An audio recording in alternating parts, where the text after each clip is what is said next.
Chairman, my situation is like everybody else. We started, when we came in, we were given a bill of 296 million. Out of that, from their report though, they say it was 250. But the report that we got at the handover when we came into office was 296. When we were going through them at the county, we realized there was a challenge because a lot of those bills happen to have been incurred in the last 6 months to elections. And they belonged and were being pushed by one individual who had come with different company names, but had done all manner of contracts. So there were contracts they were claiming for roads, there was for supplies, things like stationery paper and all, things that could not be verified.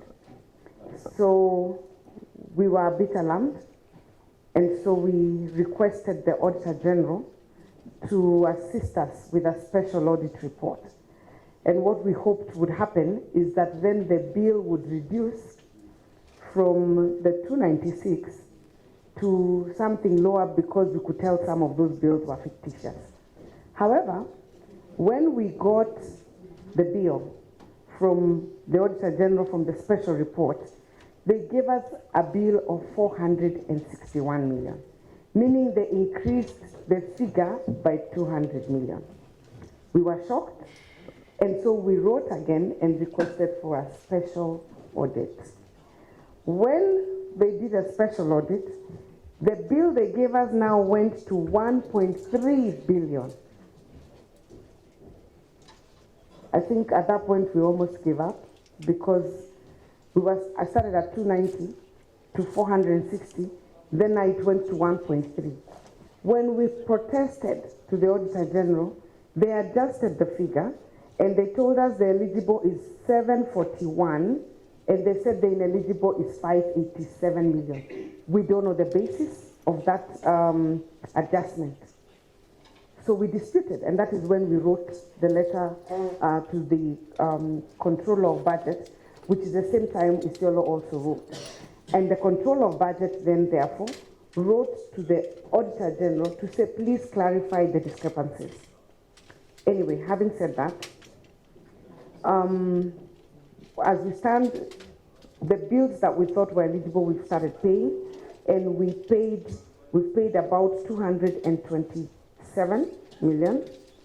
However, out of this 513 that now they say is still outstanding, 179 belong to that one person who I think I've raised this issue even in the audit report. And what happened when we asked for the special audit report, when the special audit report was going on, that person was killed mysteriously. So then it became a DCI case.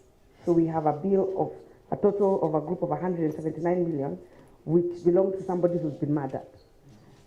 So then we can't pay because they don't exist. And we don't know which were true and which were not, right?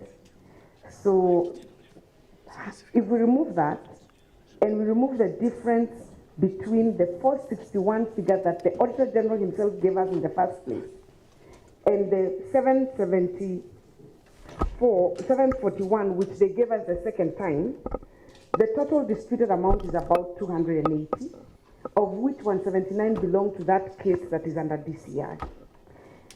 So if you adjust our figures, you will see we have paid over 60%. Now, what actions have we taken going forward?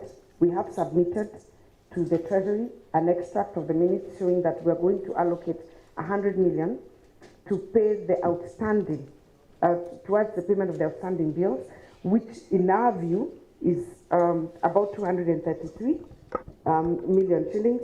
And if the adjustment of the ineligible bill is removed, especially the one that is under the DCI investigation, you will see the amount that we have paid is in excess of 60%. So we shouldn't actually even be in this meeting. If they had taken all our correspondences and the conversations that we have had with them. So we have presented those correspondences to Treasury. We've also written to the Senate and given the same outline. And we've agreed with them if we can pay the ones that are ineligible, then the one that is disputed, then we can discuss with them, and we need a verification, physical verification, not an office verification from headquarters Nairobi. Thank you, Chairman.